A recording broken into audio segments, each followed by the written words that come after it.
tempat persatuan bagi banyak orang. Nah, akhirnya kenapa saya ada rencana di warung kopi atau kedai kopi.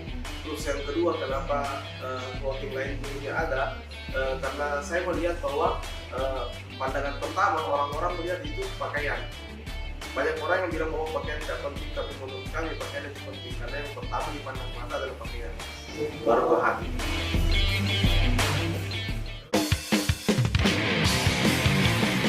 Saya mendirikan Brothers Circle di tahun 2014. Waktu itu masih awal-awal selesai kuliah sarjana S1 ya. Dan kenapa kemudian saya memilih warung kopi dan clothing line untuk teman-teman istilah clothing line? Karena saya rasa dari beberapa tempat yang saya kunjungi, yang pernah saya kunjungi di Indonesia, rata-rata warung kopi itu menjadi tempat persatuan bagi banyak orang. Nah, akhirnya kenapa saya ada rencana di warung kopi atau kedai kopi. Terus yang kedua, kenapa clothing line dulunya ada, karena saya melihat bahwa pandangan pertama orang-orang melihat itu pakaian. Banyak orang yang bilang bahwa pakaian tidak penting, tapi menurut kami pakaian itu penting karena yang pertama dipandang mata adalah pakaian, baru ke hati. Awalnya sebenarnya ada kecenderungan bukanya di kota, tapi karena saya rasa saya kurang suka dengan nuansa kota, mungkin karena beberapa pindah-pindah kota dulunya, akhirnya memilih hidup di desa itu lebih enak ya. Di mana macet tidak ada, polusi kurang, terus pertemanan juga oke.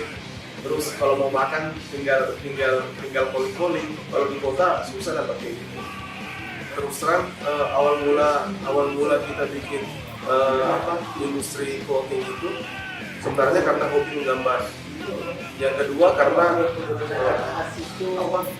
menurut kami gambar-gambar yang beredar di pasaran itu bukan kita banget gitu. Jadi kita mau bikin baju yang kita banget gitu. Sebenarnya di tahun 2014-2015 itu industrinya kita gabung. Di lantai 2 itu sablonan, di lantai 1 itu kedai kopi. Cuma karena manajemennya itu kalau dia gabung itu agak susah, akhirnya kita pisah. Jadi yang clothing line itu khusus teman yang manage semua, yang kedai kopi kebetulan saya manage. Ya, merintis usaha itu mudah sebenarnya menurut saya. Yang sulit itu perspektif orang tua. Karena lahir dari keluarga non pengusaha, dari ini semua, dari government semua, dari pegawai negeri semua tuh, orang kantoran, jadi tiba-tiba pindah ke non. Jadi akhirnya citra itu susah untuk dijelaskan ke orang tua bahwa menjadi pengusaha itu lumayan enak. Kalau motivasi usaha yang pertama karena merdeka lah. Merdeka lah. Kalau kita usaha sendiri kan merdeka. Maksud saya kan juga pernah ngikut ke orang-orang tuh. Terus ada beberapa orang yang menurut saya sistem manajemen karyawannya bagus. Nah, akhirnya saya ngikut juga, saya mau bikin kayak gitu. Dan rata-rata orang mempekerjakan orang lain itu terlalu kaku.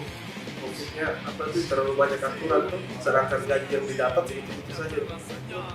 Kalau motivasi itu tuh jalan saja. Yang penting jalan. Ada niat berapa kali try, maksudnya planningnya tuh di try. Kalau belum tahu gaskan saja. Tapi usahakan selalu dari modal kecil dulu. Kalau belum ada pengalaman, selalu dari modal kecil. Karena mau 1000 teori, kalau tidak ada pengalaman, hancur itu di lapangan.